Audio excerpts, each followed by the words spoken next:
projet I Am Recyclable Club? C'est un projet qui nous tient réellement à cœur parce que c'est un gros travail qu'on a fait avec notre partenaire Coca-Cola. Il faut savoir que depuis une quinzaine d'années déjà, on est dans le Sustainability Motion en Phoenix Bev à travers Phoenix Earth et que vraiment on espère que ce projet actuel va apporter un boost à la conscientisation du consommateur de retourner les bouteilles de PET.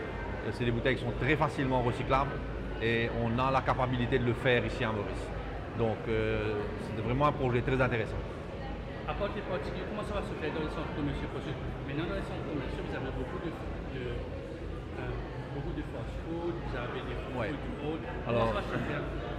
Dans les grands centres commerciaux, on a déjà commencé avec les Winners, les Super U, enfin tous les grands commerciaux. Nous avons des bandes de tri et de recyclage dans ces centres où les consommateurs peuvent apporter leurs bouteilles, leurs canettes en aluminium aussi et le verre aussi dans certains endroits, des bouteilles en verre. Et les ONG s'occupent de ramasser ça et de rapporter ça aux recycleurs. Donc après, qu'est-ce qui se passe? Bon, j'ai mis ma bouteille de votre produit dans la poubelle, elle a été ramassée, qu'est-ce qu'elle devient? Bon, les bouteilles PET ici à Maurice passent par une première étape de recyclage. C'est-à-dire elles sont lavées, elles sont écrasées en flakes et exportées vers des usines plus complexes de recyclage, vers l'Europe ou l'Afrique du Sud, où là elles sont transformées en fibres ou elles sont refaites en pellets qu'on réutilise pour refaire des bouteilles.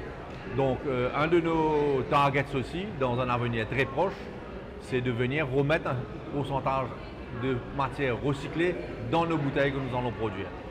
Donc de plus en plus, on va dans cette direction. Avec le nombre de bouteilles que le ministre a dit, beaucoup de millions, un projet comme ça industriel de recyclage de PET à Maurice, c'est viable pour le moment? Avec 35 ou 40% de collecte aujourd'hui, le projet n'est pas réellement viable parce qu'on n'a pas la masse critique. L'investissement est très lourd pour une usine complète de recyclage. Mais par contre, avec les initiatives qu'on met en place, que le gouvernement va mettre en place pour monter le pourcentage de collecte, je pense que ce projet à ce moment-là demande à être revisité et il y a des chances que ce soit à ce moment-là faisable. Le gouvernement a demandé l'élimination des bouteilles en plastique dans quelques années. Est-ce que vous êtes dans ce secteur, étant donné que vous avez été les premiers à venir sur le marché avec ce genre de contenu? Je pense que l'élimination, ce sera compliqué, très compliqué.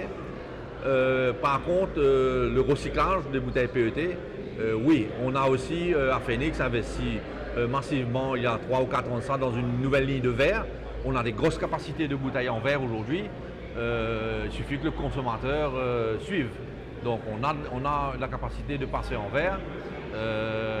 Allons au poulie, dire que la balance va monter un peu au niveau du verre et qu'on pourra recycler plus de bouteilles. Est-ce que la vente des produits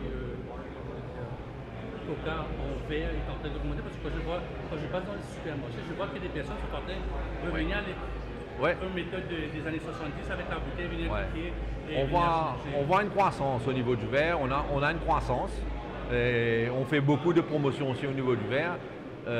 C'est vrai que écologiquement, enfin au niveau recyclage, il n'y en a pas. Nous, on travaille ici à Maurice avec des bouteilles retournables. Par rapport en Europe, c'est des one-way glass. Donc ici, on a la chance de pouvoir retourner ces bouteilles, de les remettre dans le circuit. Donc ça aide beaucoup au sustainability du système.